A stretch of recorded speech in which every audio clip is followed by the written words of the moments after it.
Can you talk a little bit more about your deployment in Afghanistan under PKSOI and how you got to spread PKSOI's mission in particular? Well, this was great because we worked very closely with the Civil Affairs Office, but we also worked closely with the current plans office. We also got to work very closely with the intelligence, the J2 over there. Now, how does this all come in under the peacekeeping and stability rubric? Well, because the intel that you need in a stability operations program is a little different than what you need from classic military operations. And Major General Flynn, who is currently the J2 for ISAF in Afghanistan, the International Security Assistance Force, very much recognizes this. So by going over there, we talked a lot. We were able to work with some of the people on the intelligence side about how to get in some of these counterinsurgency, some of these cultural elements into one, deciding what intelligence was useful, what was needed, what was reliable. We were able to do on the operations side to give some hints about when evaluating two different options for achieving something, which might be the most feasible in the Afghan context. Also, for example, then when we're talking about the long-term planning, is being able to bring in some of the considerations and weave together some of the different strands, some of the different ropes that make up this cable of stability operations, from what other nations are doing, what international organizations are doing, what the unaffiliated NGOs are doing. So I think it would help the command get a much better picture of what's on the ground, but also help ensure what's being planned for, what's being executed, what's being supported, takes the proper appreciation both for the context of the country and the theory and practice of stability operations. That leads me right to my next question. Having served in several different administrations as a Foreign Service officer in Afghanistan, how have these experiences helped you while serving at PKSOI? Oh, well, it's not just Afghanistan, although I have served 9 years in Afghanistan and the Pakistan tribal areas. But my whole career, I've been very lucky with the assignments I've gotten, that there are things that I've been able to take away that I'm able to use today. In Afghanistan, it's largely the historical sense of the Afghan context. So that was pretty good. My service in India was extremely useful in getting me this idea, or some ideas, about how the sense of nationhood and national purpose is developed. Likewise with my time in Indonesia, while Indonesia was facing a number of insurgencies at the time, and was also faced with this concept of making a sense of unity, of nationhood, as well as the successes they were having in their general development program. When I was in Baghdad for 3 years during the Iran-Iraq War, some of the lessons I got out of that were the total futility of using old doctrine, old tactics in the modern time, because that war was basically a rerun of World War I with enormous casualties on both sides.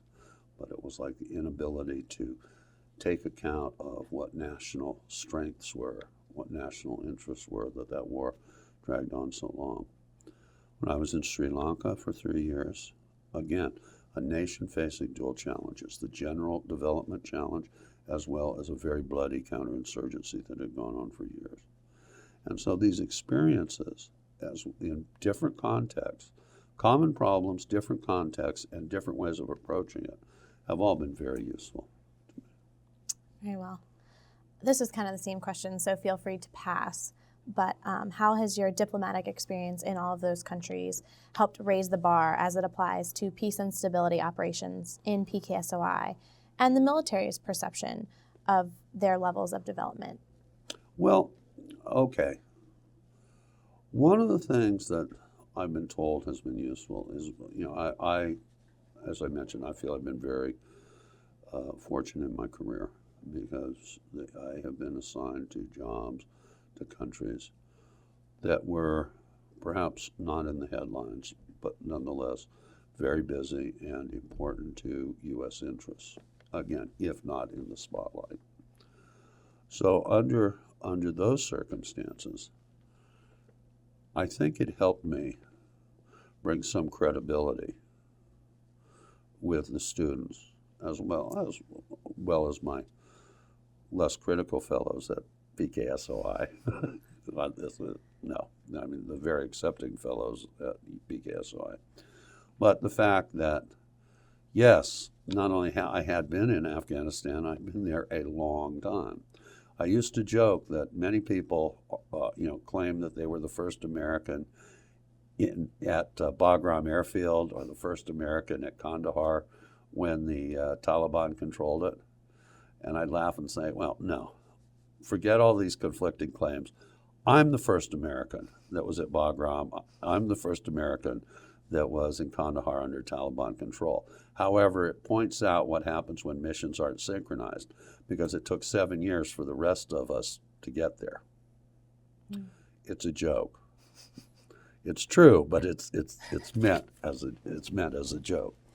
So by giving some credibility that I had been there, that I had some ideas of this, I really think it helped my point of view not necessarily be accepted, but at least be examined in a critical fashion. And is there any one thing that you were proud to say you helped teach or spread in one of your missions or in one of your classes even? I'd like to think probably the single most significant thing, or what I hope, if there's a single most significant thing that I'm leaving behind, was my work with a number of the members of the faculty, especially including Colonel Yul Kim, on the issue of the analytical cultural framework for strategy and policy. And this is talking about thinking in terms of cultures. Now, we're not talking about, cultural awareness, at the tactical level. Don't pat people of certain countries on the head. Don't point to certain others. Don't eat with your left hand. That's tactical culture, perhaps unique to a particular country, or operational culture. But no, what we're talking about is strategic culture, and this is a way of looking at things. What is this country's culture? What is the sense of identity that a particular group has? Where is that drawn from? What is their history of governance, of political leadership? What are their expectations of their leaders? What are their expectations for participation? As well as what is their resilience? How do they approach challenges? Do they embrace globalization or modernity, or is it something to be rejected? And if we can get our students to start thinking in those terms, as well as recognizing that there is nothing new, I think we've made a great success. One more question about your teaching. As a big part of your contribution to the Army War College was teaching, from electives about Afghanistan to classes on Asia, and I'm sure the list goes on. You had the opportunity to impact a lot of military officers' learning. And with that, what do you feel was the best part about being able to teach? Well, watching the students' development, of course, is very personally rewarding. Perhaps the best contribution, though, is that I come from an inherently interagency environment.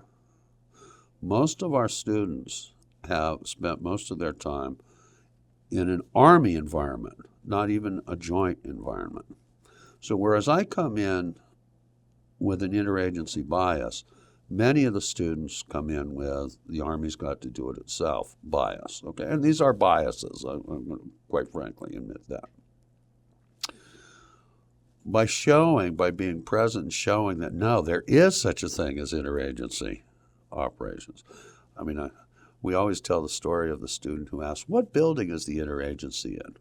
Or we get people, we at PKSOI are always having to tell people in the Army, the interagency includes you. The interagency doesn't mean everybody else. It means all of the agencies, including the Army.